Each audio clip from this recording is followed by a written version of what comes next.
28 million people in the United States alone suffer from migraines. There's no cure for the sickness, but it can be treated and in some cases prevented.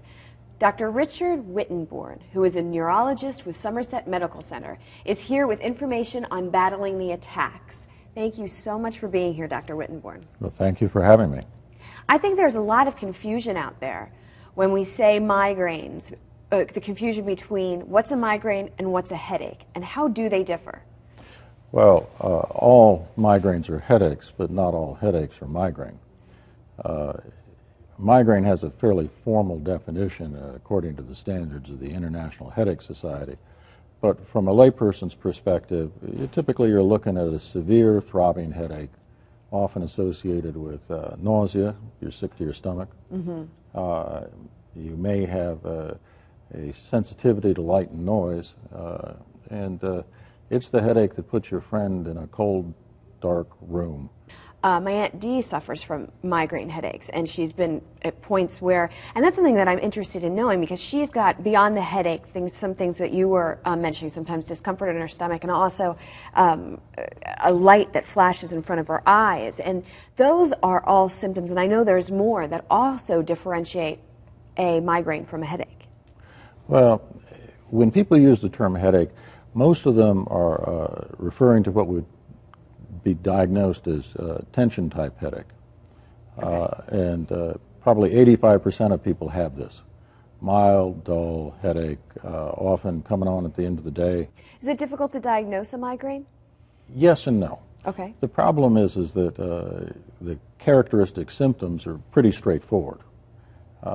Then there's always this little caveat or warning that you have to exclude underlying conditions that are potentially serious.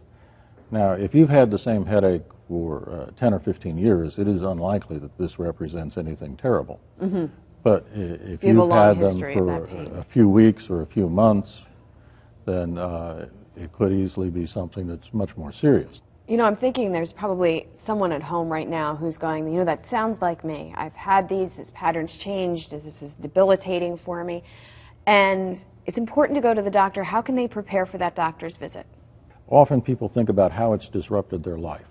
You know, sure. The price they've paid in terms of disrupted plans, interfered with relationships, compromised work situation. Sure. But what your doc needs is concrete information. Like where what? does it hurt? What does it feel like?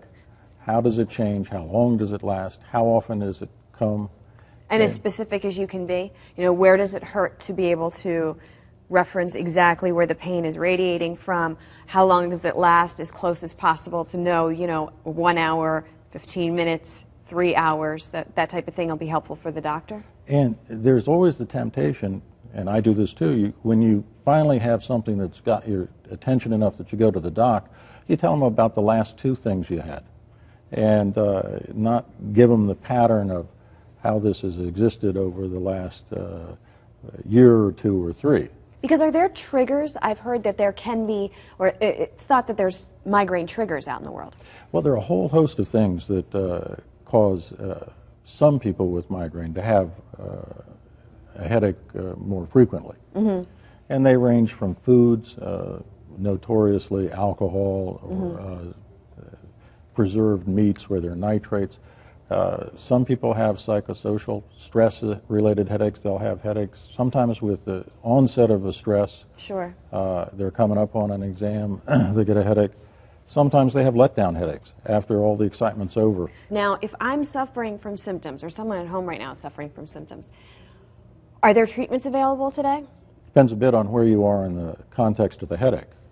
So if it's just starting, there are a group of drugs that have been available over the last 15 years or so, generically called the triptans, which are pretty marvelous. And the triptans, okay. And is that a pain reliever, or?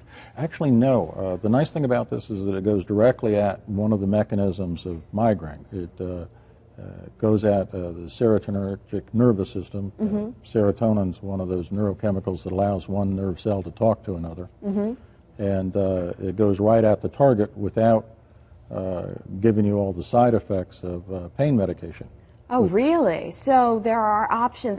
What other treatments are there? You said if the headache's coming on, is there anything preventative for migraines right now? Prevention is less important because the triptans are so good.